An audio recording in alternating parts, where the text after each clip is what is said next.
사무엘서는 사사시대 말엽을 배경으로 하고 있습니다. 이스라엘이라는 나라가 사사시대를 지나 사울왕, 다윗왕, 즉 왕정시대로 가는 길목에 일어나는 사건을 기록하고 있습니다. 사사시대는 왕이었고 각자 자기 속인에 옳은 대로 행하던 영적 무정부 시대입니다.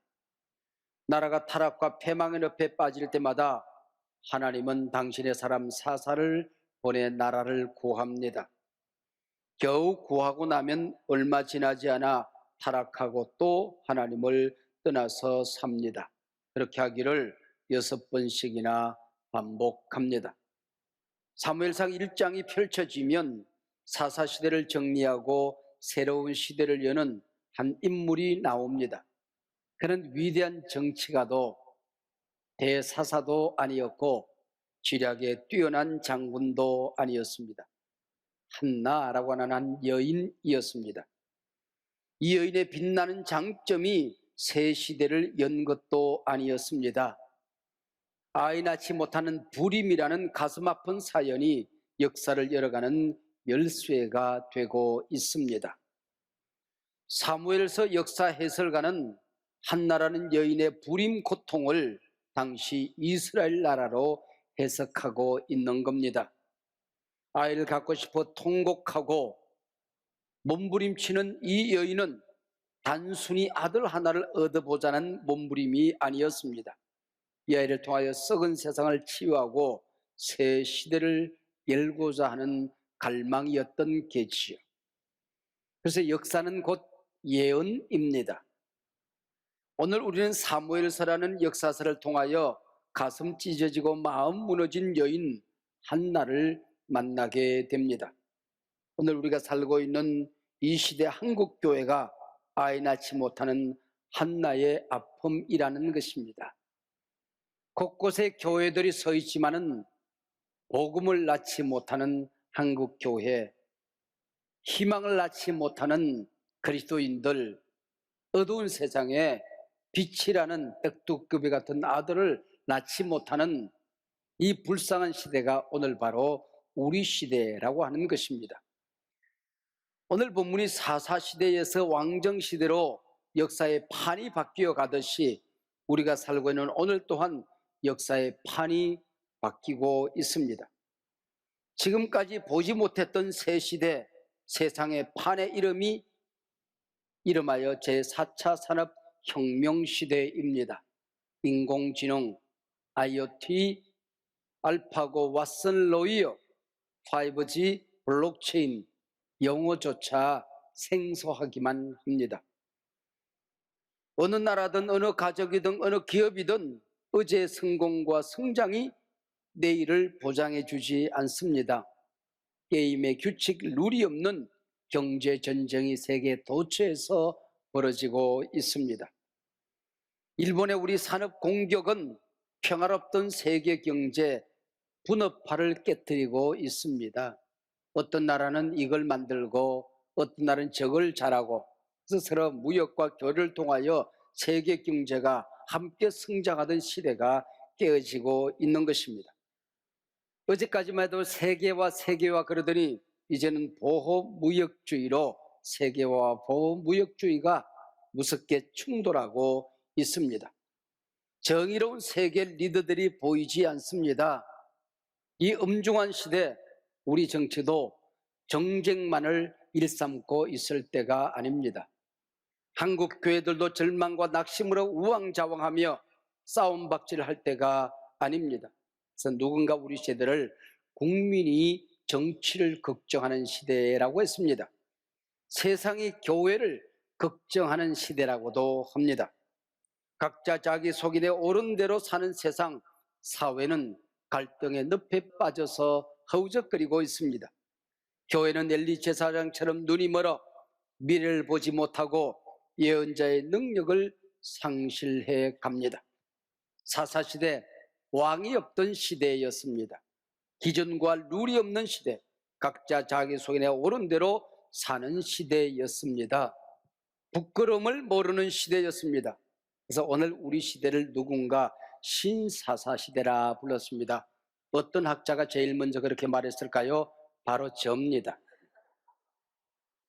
사사기 새롭게 보기라는 책을 쓰면서 우리가 살고 있는 이 시대를 저는 신사사시대라 부르기 시작했습니다.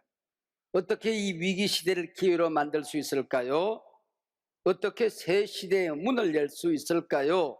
이 질문에 대한 하나님의 대답, 성경의 대답은 분명합니다. 사무엘서 1장은 가슴 아픈 한 여인의 이야기로 그 시대의 아픔을 드러내고 있습니다. 하나님이 한나라는 이 여인을 시대적인 메시지, 예언으로 선택했다면 이 여인의 삶이 평안하고 형통해야 되는 것 아닙니까? 그러나 역사서 첫 장이 펼쳐지면 이 여인의 울음소리, 통곡의 소리가 가득 차 있습니다. 집안 어른들의 성화를 못 이겼던지 남편 엘가나는 둘째 보인 브릿나를 드립니다. 브릿나는 들어오자마자 떡하니 아이를 낳습니다. 그리고 유세를 부리고 한나를 구박합니다. 오늘 본문 1장 6절, 한나를 심히 격분케 하여 괴롭게 하더라고 했습니다. 그러나 원문에 보면 심이라는 말이 없고 반복으로 등장합니다. 격분케 하고 또 격분케 하여 한나의 마음을 후벼봤다라고 되어 있습니다. 히브리 문학에서 반복은 강조입니다. 그래서 우리말 번역에서는 심이라는 부사어로 번역하고 있습니다. 7절에서도 격분시켰다는 말이 나오는데 한결같이 히브리 문법으로 미완료형을 쓰고 있습니다. 끊임없이 매일같이 쉬지 않고 그랬다, 그 얘기입니다. 짤막한 본문에 울다라는 단어도 반복됩니다. 7절 울고 먹지 아니하니, 8절 어찌하여 울며, 10절 통곡하며, 이 모든 단어들은 강조 계속형법을 쓰고 있습니다. 끊임없이 계속해서 울었다, 몹시 가슴을 쥐어 뜯으며 울었다, 그렇게 되어져 있습니다. 그가 했던 기도 내용을 잘 살펴보면 자식 못 낳는 자기 자신에 대한 자학이 전혀 없습니다. 남편과 자기를 격분케 하는 브릿나에 대한 불평이 없습니다. 자기 신세를 그렇게 만든 하나님에 대한 원망이 없습니다.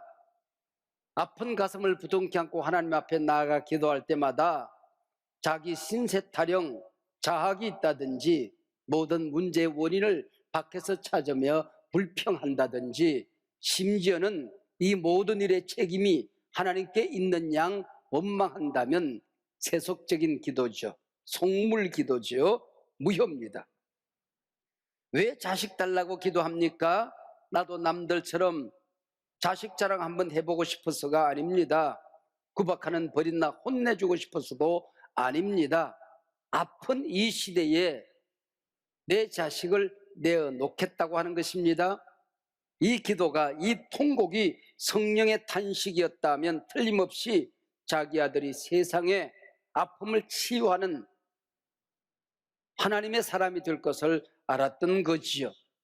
우리가 건강을 위하여 기도할 수 있습니다.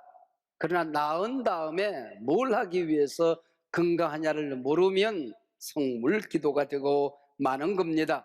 사업을 위하여, 재물을 위하여 기도합니다. 그러나 그 재물을 얻는 목적을 알지 못하고 기도하면 그것은 위복적인 기도가 되고 마는 것입니다. 높은 자리를 구할 때가 있습니다. 올라가서 뭘 하게요? 그걸 모르면 어리석은 기도가 되고 마는 것입니다. 그래서 사무엘상 1장 뒷부분에 가면 그가 서원한 대로 자식을 여호와께 드리는 장면, 헌화식 장면이 나옵니다. 이 아이를 위하여 내가 기도하였더니 내가 구하여 기도한 바를 여호와께서 내게 허락하신지라. 그러므로 나도 그를 여호와께 드리되 그의 평생을 여호와께 드리나이다 하고 그가 거기서 여호와께 경배하니라고 했습니다. 자식 치워서 가문을 일으키는 일, 귀한 일이지요. 나라를 섬기는 인물로 만드는 일, 아름다운 일이지요. 영적인 지도자가 되어서 그 시대를 밝히는 인물이 되게 하는 것, 멋진 일 아닙니까? 이 모든 것의 원리는 그의 평생을 여호와께 드리나이다, 이 말 한마디에 담겨져 있는 것입니다. 하나님이 쓰시면 내 아픔을 하나님이 붙들면, 내 고통을 통하여 하나님이 역사하기 시작하면 내 아픈 시대를 치유하게 된다고 하는 것입니다. 고등학교를 졸업할 무렵 집안 어른들은 제게 고시 공부를 하라고 종용을 했습니다. 제가 꽤 공부를 잘하는 줄 알았던 모양입니다. 저는 그런 실력이 없었습니다. 저는 장군이 되고 싶었고 정치가가 되고 싶었습니다. 그러나 할만하다 싶었지요. 그러나 육군사관학교에 보기 좋게 떨어졌습니다. 여간방에서 기도하다가 어린 시절 목사님 앞에 손들고 목사가 되겠다고 서원했던 일이 생각이 났습니다. 그래서 집으로 달려왔습니다. 어머니에게, 어머니, 제가 보기 좋게 떨어졌습니다. 일반 대학 가는 것도 포기하고 신학대학에 입학하겠습니다. 그랬더니 내 어머니가 벌쩍 뛰시더라고요. 어떻게 그렇게 기특한 생각을 다 했냐고. 어머님이 무릎 꿇으라 그러시더니 성경책을 가져오셨어요. 성경책 펼치고 여기 손 얹어라. 그리고 손을 얹었습니다. 어머님의 기도 내용 지금도 생생하게 기도합니다. 이 여종이 기도만 했는데 하나님께서 친히 우리 아들에게 말씀을 하셨군요. 이제 이 아들을 하나님께 바칩니다. 오늘부터 이 아들은 내 아들이 아닙니다. 이 아들을 통하여 어떤 기도도 포기합니다. 주의 종인 줄 알고 하나님께 바칩니다 하는 헌화식 기도였습니다. 그리고 집안 걱정하지 말아라. 빚이 있어도 엄마가 다 알아서 한다. 너는 기도만 해라. 하나님만 생각해라. 공부만 해라. 말씀을 하셨습니다. 나는 나의 약점까지도 하나님이 지금 쓰고 있는 것은 내 어머니의 이 기도 때문이었다. 그렇게 저는 믿고 있는 겁니다. 하나님께서 아들 하나를 주시면 이 아들을 여호와께 드려서 하나님이 마음껏 쓰시도록 하겠다는 서원이 참 재미있게 기록되어져 있습니다. 오늘 본문 1장 11절 아들 주시면 여호와께 드리겠습니다. 주시면 드리겠다. 다른 말로 번역되어 있지만 히브리 말에서는 나탄, 하나님이 주시면 하나님께 드리겠다, 주겠다 그렇게 표현되어져 있습니다. 흥정하거나 조건을 다는 게 아닙니다. 하나님의 마음과 한나의 마음이 일치가 되어지는 호흡이 척척 맞는 기도를 말하는 것입니다. 그리고 1장 11절에서 나를 기억하사라고 하는 말과 하나님이 기억하셨다, 생각하셨다 19절에 그렇게 되어 있습니다. 기억했다, 생각했다 다른 말로 번역되어 있지만 원문에서는 자칼 한 단어를 쓰고 있습니다. 한나가 기도할 때에 한나의 아픔이 여호와의 심장에 새겨졌다는 것입니다. 그리고 하나님의 마음, 이 시대를 향한 하나님의 가슴앓이가 기도하는 한나의 심장에 새겨졌다고 하는 것입니다. 그것이 바로 자칼이라고 하는 단어입니다. 이런 기도를 마친 한나의 태도를 보십시오. 오늘 본문 마지막 절 1장 18절입니다. 가서 먹고 얼굴에 다시는 근심빛이 없더라. 기도하고 이미 이루어진 줄로 믿었던 것이지요. 기도는 믿음은 이미 바라는 것들의 실상이 되었던 거죠. 이게 믿음장의 교훈이 아닙니까? 떡두꺼비 같은 아들 떡하니 얻은 다음에 얼굴에 다시는 근심빛이 없더라가 아닙니다. 기도하고 나왔더니 버린 나의 구박이 사라졌다. 그 다음에 근심빛이 없더라가 아닙니다. 기도하고 일어서서 다시는 얼굴에 근심빛이 없더라. 그렇게 되어져 있습니다. 기도해보면 아는 겁니다. 기도하고 일어설 때 하나님이 주시는 확신, 하나님이 주시는 은혜, 아무것도 달라진 것이 없는데, 환경은 변한 것이 없는데 저 깊은 곳에서 샘솟듯 용솟음 치는 그 기쁨, 그 은혜, 그 감격, 기도자는 그걸 아는 겁니다. 그리고는 아들을 얻습니다. 20절 하나님이 내 기도 들으셨어. 하나님이 내 기도를 응답하셨어. 그래서 사무엘, 하나님이 들으셨다라고 아들의 이름을 짓는 겁니다. 그리고 1장 28절 뒷부분에 가서 보면 3년 동안 저절을 물려 키우고 서원했던 대로 하나님께 바치고 돌아오며 춤을 추고 찬미를 부르게 되는 것입니다. 여러분, 자식이 군대를 가더라도 의미는 가슴앓이가 있는 겁니다. 철없는 어린아들 외국에 떼어놓고 돌아서는 어미 아비의 심장은 무너지는 겁니다. 그러나 한나는 사무엘을 하나님께 바칩니다. 술을 입에 대지 않겠습니다. 머리를 자르지 않겠습니다. 시체를 만지지 않겠습니다. 나시대로 바치는 겁니다. 왜 그랬을까요? 하나님의 백성이 가나안 땅에 들어가서 가나안 문화, 이방 문화에 도취되어져서 술판을 벌이는 이 세상, 술을 입에도 대지 않겠습니다. 그 얘기입니다. 하나님의 백성들이 가나안 문화에 동화되어져서 그 복장이 야해지고 거룩의 상징인 머리를 흐트러뜨리는 이런 세상에 삭도를 되지 않겠습니다. 썩어가는 세상, 시체를 보지도 만지지도 않겠습니다. 썩은 세상 시대를 거꾸로 사는 아들로 삼겠습니다. 뒤집어진 세상, 역사를 역류하는 아들이 되게 하겠습니다.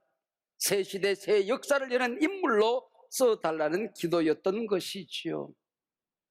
오늘 신약시대 교회 시대는 나실인 제도는 없습니다. 예수님께서 십자가에 달려 돌아가신 다음에 우리 모두가 나실인으로 구원받은 것입니다.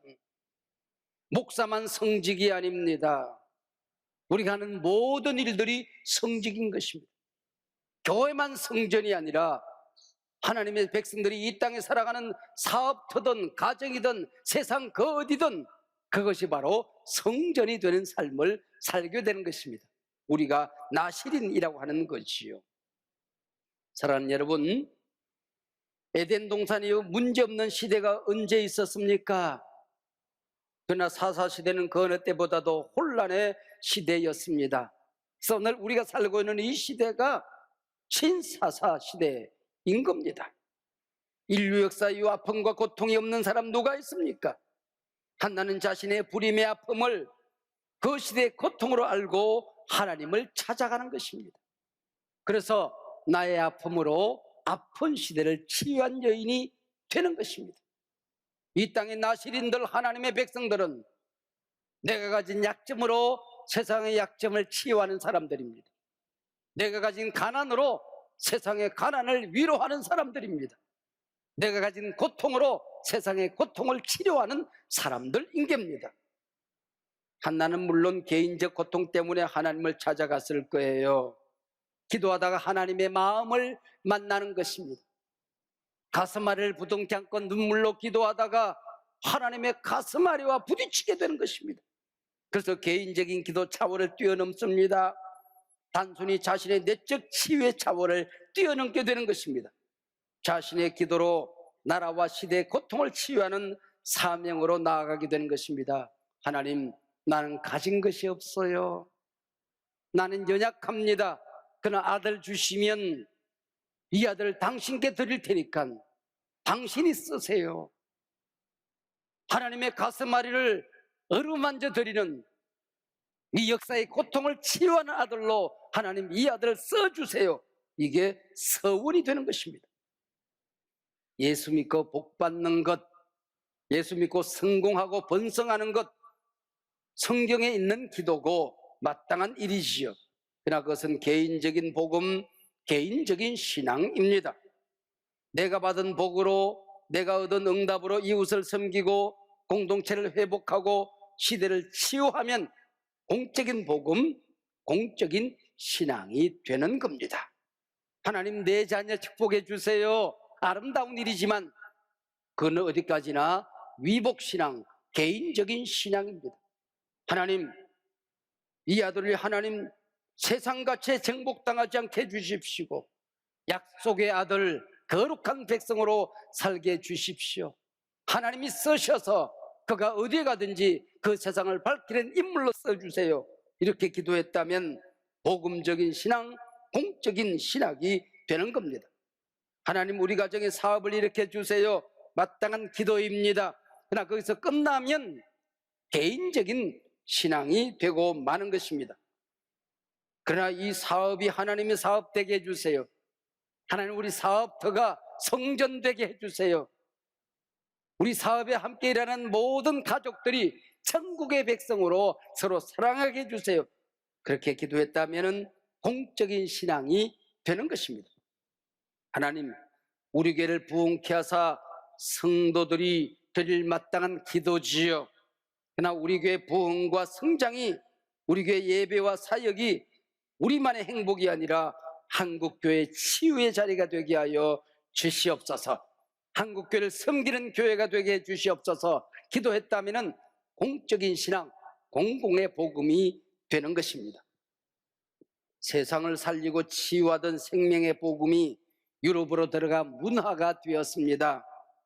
기독교가 미국에 들어가 기업이 되었습니다. 그 기독교 한국에 들어와 문화와 기업을 뛰어넘어 위복신앙, 번영신학이 되었습니다. 이 나라가 가난했던 시절 한 사람 한 사람 우리가 복받는 복음은 충분히 전도 메시지가 되었습니다. 그러나 이제 한국교회는 어린아이가 아닙니다. 참된 복음을 알아야 됩니다. 말씀의 진리를 우리가 깨달아야 되는 것입니다. 세상을 변화시키는 공적인 신앙, 공적인 복음의 능력을 알아야 한단 말입니다. 복음은 나 혼자 누리고 즐기는 마약이 아닙니다. 세상을 치유하는 명약이 되어야 하는 것입니다. 사적 복음, 번영신학, 성공주의에 갇힌 우리 신학의 털 한계를 이제 깨고 나와야 할 때가 되었습니다. 우리 교회 성공의 경계를 넘어 한국교회, 우리 사회, 우리 시대, 역사의 무대로 나아가야 하는 것입니다. 사회와 세상으로부터 외면당하는 교회가 아니라 세상의 등불을 밝혀내는 공적인 신앙을 알아야 된다는 것입니다. 한나를 보세요. 자신의 부림의 고통으로 사사시대 교회의 희망의 부림, 하나님의 뜻 부림을 치유합니다. 엘리 제사장의 귀가 먹고 눈이 먼 시대를 하나님의 음성을 듣고 하늘문을 여는 시대로 만들어내는 것입니다. 하나님이 들으셨다. 귀먹으리 엘리 시대가 아니라, 눈먼 엘리 시대가 아니라 하나님이 들으시는 시대, 세상의 아픔을 치유하는 시대, 사무엘 시대에 막을 열게 되는 것입니다. 그래서 사무엘서 1장은 통곡으로 시작하여 찬미로 막을 내립니다.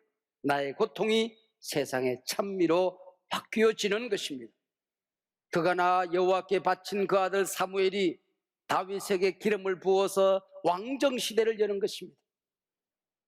다윗 왕에게 예수 그리스도가 메시아가 태어나게 되는 것이죠. 사랑하는 여러분, 오늘 우리의 고통이 무엇입니까? 아픈 그 기도 제목이 무엇입니까?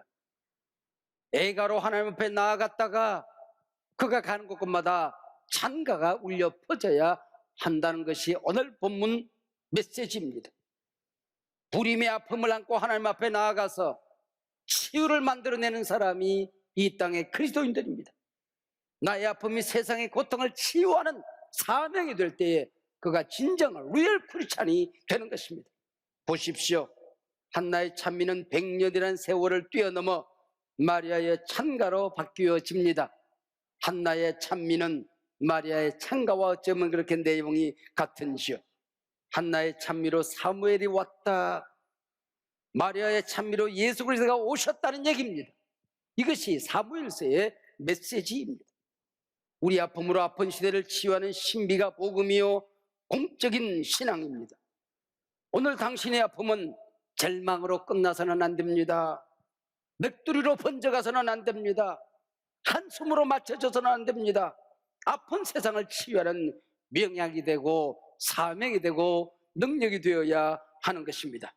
이제 한국 교회, 세상의 조롱거리가 아니라 비난거리가 아니라 신학의 개혁이 일어나야 합니다. 우리가 세상에서 몸담고 살아가는 직장인으로서, 사업가로서 일터 신앙이 달라져야 됩니다. 일하는 목적이 달라져야 됩니다. 기업의 철학이 달라져야 하는 것입니다.